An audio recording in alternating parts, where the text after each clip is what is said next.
folks, thanks for joining me today. So we're going to be working on a fairly large Mad River stone, and what I did was I measured it, and then I am putting those measurements on a piece of paper because I want to draw out a design that I want to use for like a template. So I'm not very great at doing a butterfly the same on one side and the other. So this is one of my tricks that I do. So I draw it out starting with the body, and then I draw one side of the wing.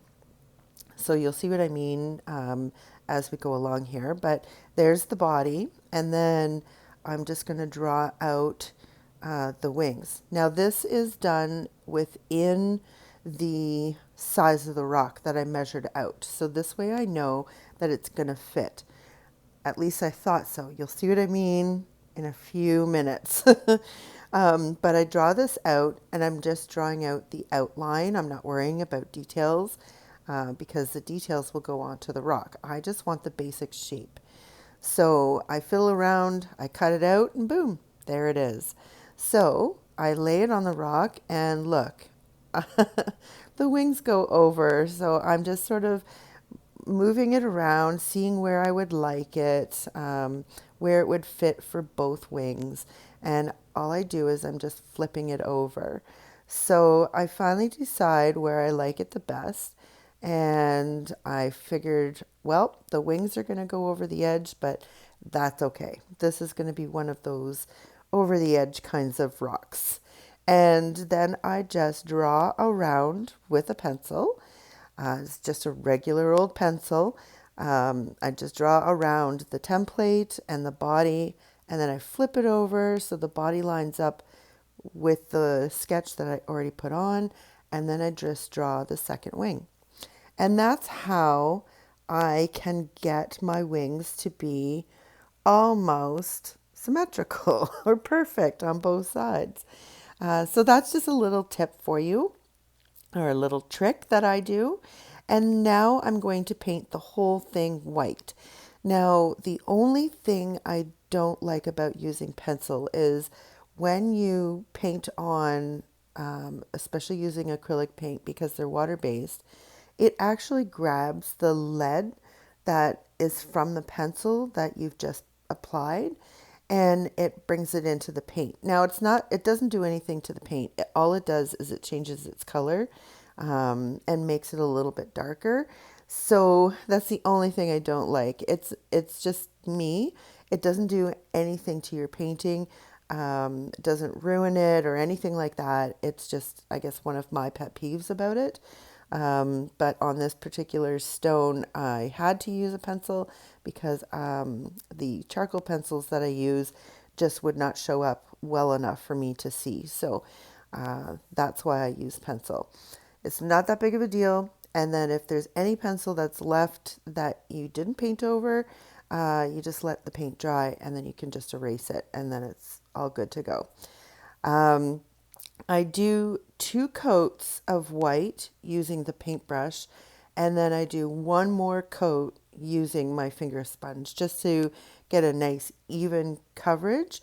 And it's because the stone is so dark, and it goes even darker once I resin it, that I really want the color that I'm going to be using to paint this butterfly to really pop. So I needed a really good base of the white, and that's why I put so many coats on there. So I would get a nice even coverage of the whole thing. So that's what I'm doing now, and you'll see that the bottom wing of the right side, the one that I'm painting right now, it goes off the rock, and that rock is actually flat on the edge. So that's why it kind of just sort of ends. So now I'm just erasing all of those pencil marks. I've already done my second coat with the paintbrush, and I've done a coat with the finger dauber. So it's all ready to go. And so now I can come in with my charcoal pencil. This is the gray charcoal pencil from It's the General's charcoal pencil. So I come in with that and I start putting on all of my designs. So um, I'm just working away on the body, and I know my design is going to go on after I paint the wings. So I'm using magenta. By the way, all of the paint colors and the brand names that I use in this tutorial and every other tutorial that I do are always listed in the description. So if I forget to mention what brand or what color I'm using, or if maybe I said it and you missed it, and it's everything's all going to be listed in there because I sometimes I get yapping and I totally forget to tell you what color I'm using. So that's sort of my backup, so you can know what color I'm using. So I'm trying to blend this into I'm going to use magenta, which is what I'm doing now, and then I'm using a very light blue. It's called Ocean Breeze, and I want to blend them together, but I also am going to use some purple pizzazz, which is going to give me a little bit more darker purple, because when you mix the blue and the magenta, you get this a really pretty purple color, but I needed some dark purples. That's why I used the purple pizzazz. And you'll see all that as this unfolds. And I'm just using a finger dauber. And right now I'm just adding a little bit of white just to give it a little bit of gradients into going from light to dark. And I'm doing that on both sides of the wings. And you have to work rather fast. And because this is a big rock, I believe it was like 7 inches. You have to work fast because the paint does dry quickly. And I ran into that a couple of times as a problem. And I didn't get the exact color that I wanted, or the exact blending that I wanted. But in the end, it all worked out. It's absolutely beautiful at the end. So I was very, very happy with it. So I'm just finishing up with that magenta. Now I'm putting on that Ocean Breeze, and it's a really beautiful kind of like a light blue with a hint of green in it, or maybe some teal. It's a very, very beautiful color. So I'm using that as the tips of the wings. And I know I've gone in quite far, but that's okay because I want to blend that in. So now I'm using the magenta, and you can kind of see that really light purple that's coming through. It's really, really pretty. So I just keep blending on both of the blue and the magenta until I'm happy with it. So I will tell you, I spent a lot of time doing the blending, but I did not record it all because I really don't think that you need to see me blend for hours and hours. You get the idea, you understand how to do the blending. So I didn't record a lot of the blending. I did one side of the wing so that you got an idea of both the bottom and the top, but not the whole thing. Like honestly, I this painting here took me about 5 hours to complete, and I I most of it was blending, and I didn't really want to share all that with you guys because really, it's just blending. Anyway, so now with the magic of editing, we are now to the point where all of the blending is done on the top wings and on the bottom wings, and I'm just going in and doing the finishing touches with that purple pizzazz.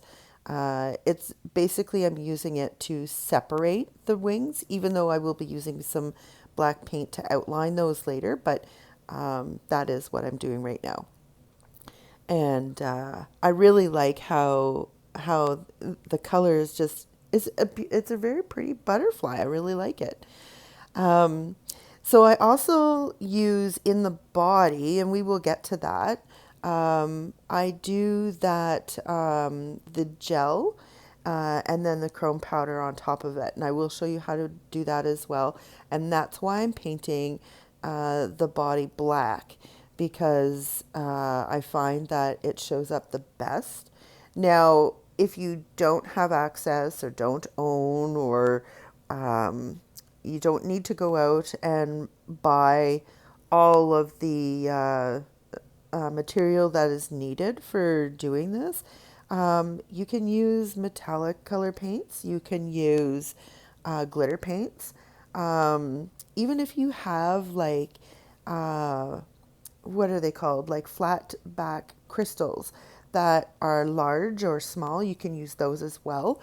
There's so many ways you can dress this up to really make it like be glitter and shiny, and not like a normal butterfly, but definitely something that is beautiful. So you don't need to do exactly what I am doing. I'm just here to provide you inspiration, to provide you maybe some tips and tricks, or maybe you just enjoy watching the videos and you're just here to visit and watch this unfold. So that's what I'm here for. I am just here to give guidance and to provide maybe some tips and tricks that you've never really thought of before, or want to give a try, or all of that kind of stuff. All I want to say is thank you for sticking around and watching this video with me, and for hanging out with me while I do this painting. It was a lot of fun to do, and it was a big stone. Like I said, it was like, I think it was 7 by 5 inches, which is rather big. So normally I do 3 to 4 inches. That's my normal, but I do have some bigger rocks that I do like to play with, and I usually paint a lot of scenery on those, but they do take me a long time to paint. So that's why I don't usually film them, because they do take a long time. And then when I try to edit it and get it back down to something that is relatively short, so that it's not taking up a lot of your time. But when I do these bigger rocks, unfortunately, I can't really squeeze it all down. If I did, it would be like robo speed painting or something, because it would go so fast for me to get it back down to something that's like, I don't know, 15 minutes. So I thank you very much for hanging out with me for this video, and for all my other videos, and for joining me. I also want to say that if you like it, please give me the thumbs up. It's the most easiest way for you to let me know that this was something that you enjoyed. If you're new and you're hanging out with me, make sure you subscribe, because you don't want to miss anything that I post. And I love, love, love hearing from you. So make sure you send me a comment as well. And ring the notification bell if you don't want to miss anything. I do try to post every Friday. So you definitely want to get that notification when I do post.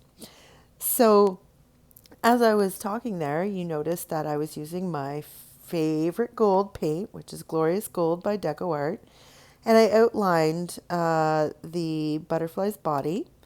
I sketched on his antennae. And now I'm sketching on the details for the wings. So this is all going to be done with gold paint. And then, so this is another sort of tip, or I guess a trick, that I do sometimes when I'm trying to do some pretty fine details. I want to outline it all in gold, but I also want to separate it so that it has its own entity. So what I do is, once the gold is dry, I take my fine lining brush and I water black down. So not a lot, just enough for it that it flows. And I put a black line in the middle of that gold line. So that way the gold is on either side, but I still have an outline. You can't see me, but I'm doing air quotes. So you will have an outline of the gold on either side of the black. And it's just something that's quick and easy to do instead of trying to, like you paint the gold and then you put a black line on one side and then you paint another line of gold or any other way. I just find that this is easier for me. So you'll see what I mean when we get there, which is going to be very soon. So I'm just outlining everything, all of those little designs that I drew on the wing, and I'm just outlining them in my glorious gold paint and making it as pretty as possible because I do later use glitter paint. Of course I do, because I love everything that shines and glitters. So I am just adding in my designs and outlining them in the glorious gold paint. So I did sort of like some sweeping ones that are in the middle. The bottom has some extra details. And then I use these little round circles on the ends. And the round circles are mainly going to be in the blue section of the wing. There is no rule on how to put a design on a butterfly wing. So it's all up to you. I guess I shouldn't say there's no rules. There's one rule. It should resemble the other wing. So you should have a design that is similar for the left and for the right. But as for the actual design, it is your imagination. It does not have to be perfect. It does not have to be like starting in the middle and working your way out from there to make these lines and these designs on the wings. There's no rule. You can do whatever you want. And that's what I did. This is not a real butterfly. This is not something that is in nature. This is something that was fluttering around in my head. And I finally decided, you know what? I've got to paint it and put it on a rock. So that's what I did. And you're watching me do it right now.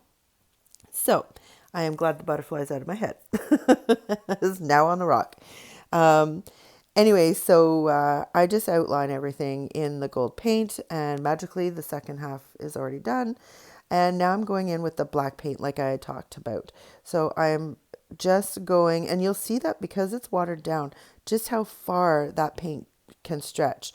Like I just went and got more. So I did a lot around the top half of that before I had to go and get more paint. And all I'm doing is a stroke from start to I'm stuttering here.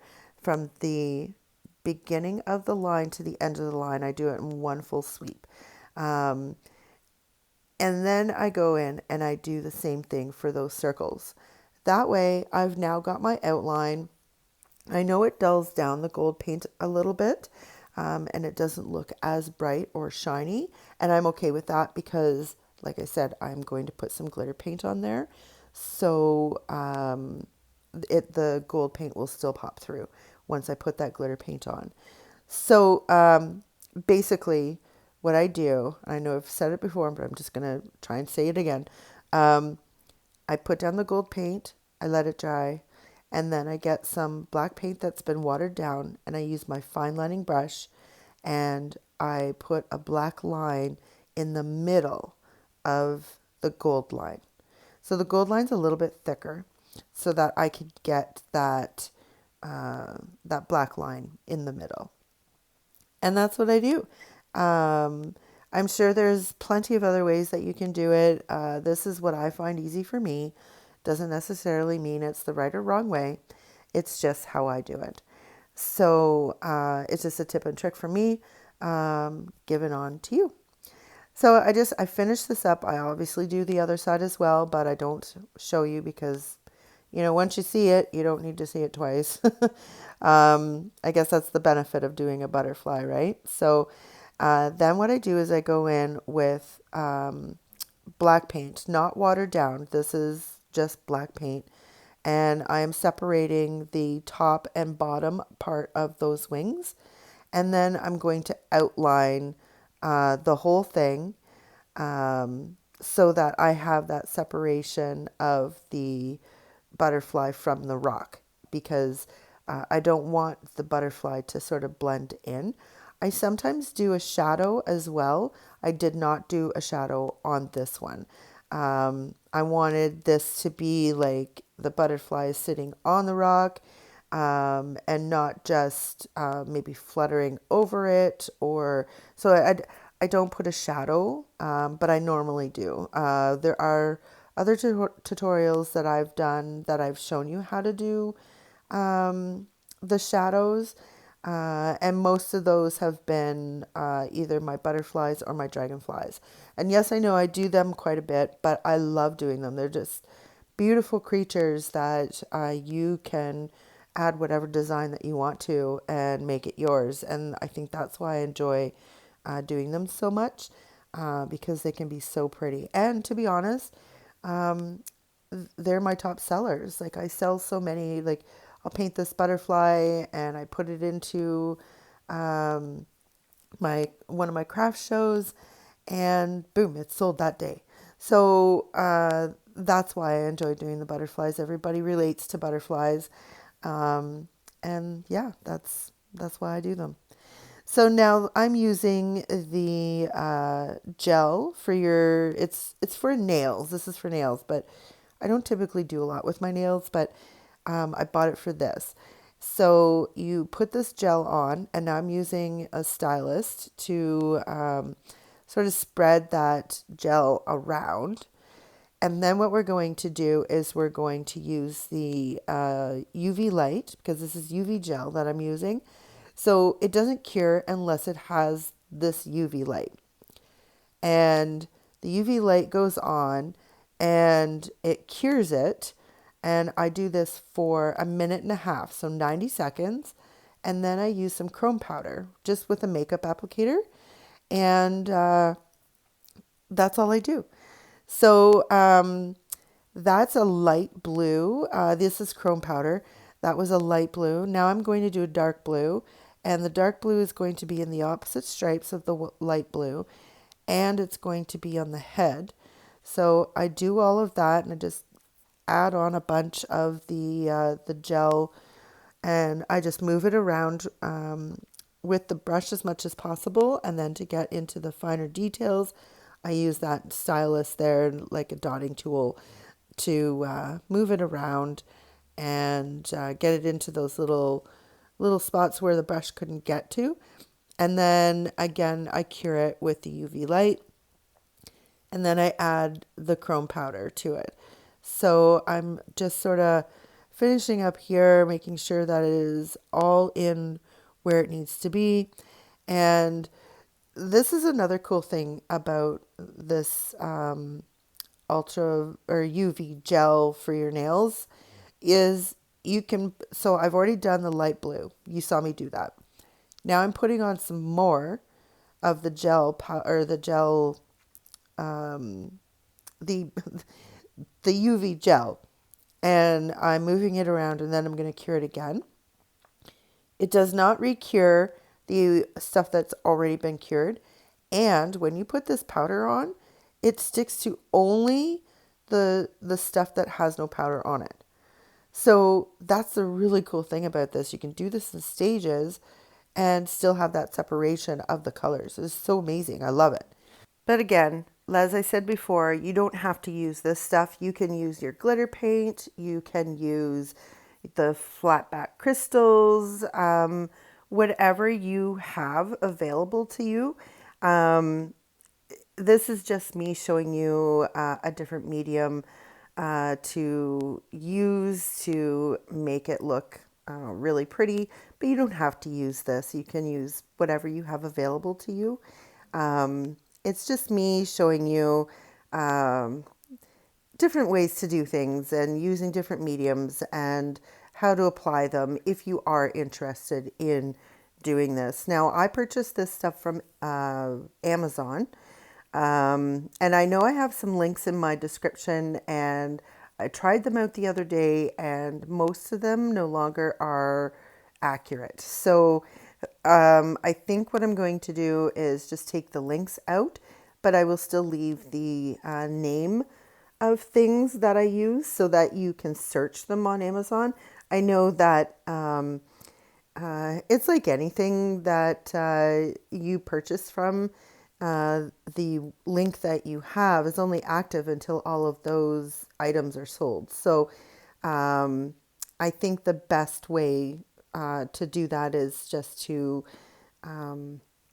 have it so that the item name is listed there rather than the link, and then you can just go on and you can search it yourself and find it that way.